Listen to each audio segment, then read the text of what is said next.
ঈদ জামাতের খবর জানতে এবারে চলে যাচ্ছি ভোলাতে। সেখানে আছেন সহকর্মী ছোটন সাহা। ছোটন, নিশ্চয় শুনতে পাচ্ছেন আমাকে? জানাবেন সেখানকার ঈদ জামাতের খবর।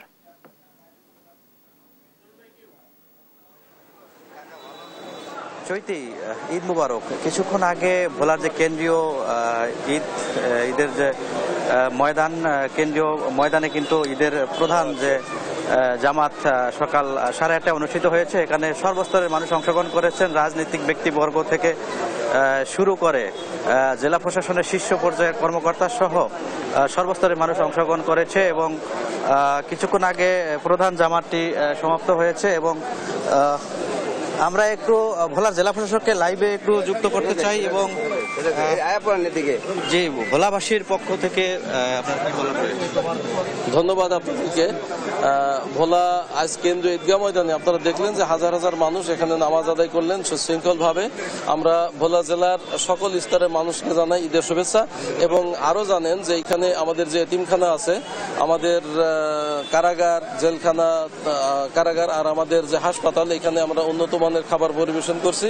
আর তাছাড়া আমাদের শিশু পার্কগুলোতে যাতে পথ শিশু, দরিদ্র শিশু যারা আছে তারা নির্বিঘ্নে বিনামূল্যে সেখানে যে উপভোগ করতে পারে আমরা সেই ব্যবস্থা গ্রহণ করেছি। এছাড়া আমরা সার্বিক নিরাপত্তা ব্যবস্থা গ্রহণ করেছি। হাজার হাজার মানুষ আমাদের লঞ্চে ঢাকা থেকে অন্যান্য জায়গা থেকে ভোলায় এসেছেন এবং ফিরে যাবেন। উভয় ক্ষেত্রে আমরা নির্বিঘ্ন করার জন্য পর্যাপ্ত পাহারা রেখেছি এবং রাতে তারা যেন কোনো রকম দুর্ঘটনার শিকার না হয় সেই ব্যবস্থা গ্রহণ করেছে। এবং আপনারা দেখেছেন এ পর্যন্ত আমরা আমাদের আইন শৃঙ্খলা পরিস্থিতি ভালো আছে এবং বাকি সময়টাও আমরা ভালো রাখতে পারবো বলে বিশ্বাস করি। এবং আমি এই বিষয়ে সকল ভোলাবাসীর সহযোগিতা কামনা করছি। ধন্যবাদ। চৈতি, যেমনটি শুনছিলেন ভোলার জেলা প্রশাসক যে ভোলার যে পবিত্র ঈদ উল ফিতর উপলক্ষে যে আইন শৃঙ্খলা পরিস্থিতি এবং সর্বস্তরের মানুষকে তিনি শুভেচ্ছা জানিয়েছেন। এছাড়াও কিন্তু পর্যায়ক্রমে যে ভোলার যে অন্যান্য যে মসজিদগুলো রয়েছে সেখানেও কিন্তু ঈদের জামাত, পবিত্র ঈদ উল ফিতরের জামাত কিন্তু অনুষ্ঠিত হবে। এবং আমরা দেখেছি যে সকাল থেকে দলে দলে মুসল্লিরা এখানে এসেছেন এবং ভোলার যে কেন্দ্রীয় ঈদগাহ ময়দান রয়েছে সেখানে মাওলানা ফায়জুল করিম কিন্তু ঈদের প্রধান জামাতের ইমামতি করেছেন। এবং ঈদের জামাত শেষে কিন্তু দেশ এবং জাতির মঙ্গল কামনা কিন্তু বিশেষ মুনাজাত অনুষ্ঠিত হয়েছে। এবং যে ভোলা জেলার যে অন্যান্য যে উপজেলাগুলো রয়েছে সেখানেও কিন্তু ঈদের প্রধান যে জামাত সেটি কিন্তু পর্যায়ক্রমে অনুষ্ঠিত হচ্ছে। এবং আমরা দেখেছি যে এই ঈদের প্রধান জামাতের আশেপাশে এলাকাগুলোতে র্যাব, পুলিশ, নৌবাহিনী সহ আইন শৃঙ্খলা রক্ষাকারী বাহিনীর সদস্যদের কিন্তু শক্ত অবস্থান দেখেছি এবং তারা এখানে ঈদগাহ ময়দানকে কিন্তু তারা নিশ্চিত নিরাপত্তা ব্যবস্থা জোরদার করেছে। আমরা এমনটি জেনেছি। আমরা একজন মুসল্লির সাথে কথা বলবো। আপনি তো ঈদের জামাত আদায় করলেন, আপনার কাছে কেমন লাগছে? আমার কাছে খুবই ভালো লেগেছে। দীর্ঘদিন যাবত আমরা ঈদগাহে নামাজ পড়ি, আজকে আসলে আমাদের খুব আনন্দ লাগতেছে, ভালো লাগতেছে। ধন্যবাদ। এখানে ঈদগাহ জামাতে নামাজ আদায় করতে পেরে মুসল্লিরা আসলে সন্তুষ্টি প্রকাশ করেছেন। তো এ ছিল আমার কাছে ভোলাতে যে প্রধান ঈদের নামাজ যে অনুষ্ঠিত হচ্ছে ঈদগাহ ময়দানে তা নিয়ে সর্বশেষ তথ্য। এবারে চলে যাচ্ছি বরিশালে। সেখানে আছেন আমাদের সহকর্মী শাকিল মাহমুদ, জানবো তার কাছ থেকে। শাকিল, নিশ্চয়ই শুনতে পাচ্ছেন, জানাবেন সেখানকার ঈদ আয়োজনের সবশেষ খবর। দেখুন, বরিশালের বেশিরভাগ মসজিদে কিন্তু সকাল 8টায় থেকেই কিন্তু ঈদ জামাত অনুষ্ঠিত হয়েছে এবং বরিশালের প্রধান যে ঈদের জামাত হেমায়েতুদ্দিন ঈদগাহ ময়দানে সেখানেও কিন্তু সকাল 8টায় আসলে ঈদের জামাত অনুষ্ঠিত হয়েছে। এবং সেই জামাতে কিন্তু বরিশালের বিভাগীয় কমিশনার এবং সিটি কর্পোরেশনের যে প্রশাসক রায়ান কাউসার তিনি উপস্থিত ছিলেন। এর পাশাপাশি কিন্তু সেখানে উপস্থিত ছিলেন বিএনপির চেয়ারপারসনের উপদেষ্টা মুজিবুর রহমান সরোয়ার এবং জামায়াতে ইসলামের সহকারী সেক্রেটারি জেনারেল মোয়াজ্জেম হোসেন হেলাল সহ রাজনৈতিক এবং প্রশাসনের বিভিন্ন স্তরের কিন্তু মানুষ সেই জামাতে অংশগ্রহণ করে। এই মুহূর্তে আমি আছি জামে বাইতুল মোকাররম মসজিদে। এখানে কিন্তু ঈদের প্রথম জামাত শেষ হয়েছে সকাল 8:30টায়। এখন দ্বিতীয় জামাতের প্রস্তুতি চলছে, যেটি সকাল 9:30টায় অনুষ্ঠিত হবে। এবং এখানে কিন্তু আমরা দেখছি যে মুসল্লিরা আসছে। আমরা একটু একজন মুসল্লির সাথে কথা বলতে চাই যে ঈদের দ্বিতীয় জামাতে আপনি অংশগ্রহণ করবেন, আসলে 1 মাস সিয়াম সাধনার পরে এই যে ঈদ, আপনার অনুভূতিটা একটু জানতে চাচ্ছি। আসলে ঈদুল ফিতরের নামাজে আমরা এসেছি 1 মাস সিয়াম সাধনার পরে।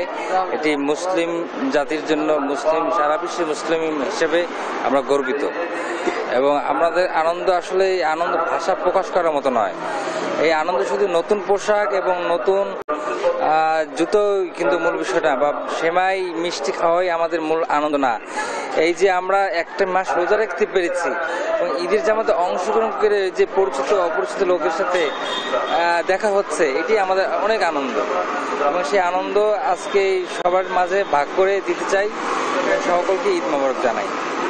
আমরা কিন্তু দেখছি যে মুসল্লিরা কিন্তু বলছে যে আসলে এই যে জামাতে যে সবার সাথে অংশগ্রহণ করে যে ঈদের নামাজে যে নামাজ পড়া এবং এর পাশাপাশি যে 1 মাস যে সিয়াম সাধনা তারা করেছে, সেটি মাধ্যমে তারা আসলে এই ঈদটিকে উদযাপন করতে চায়। এবং এই ঈদকে কেন্দ্র করে আসলে কিন্তু বরিশাল জুড়ে নানা আয়োজন করা হয়েছে। আমরা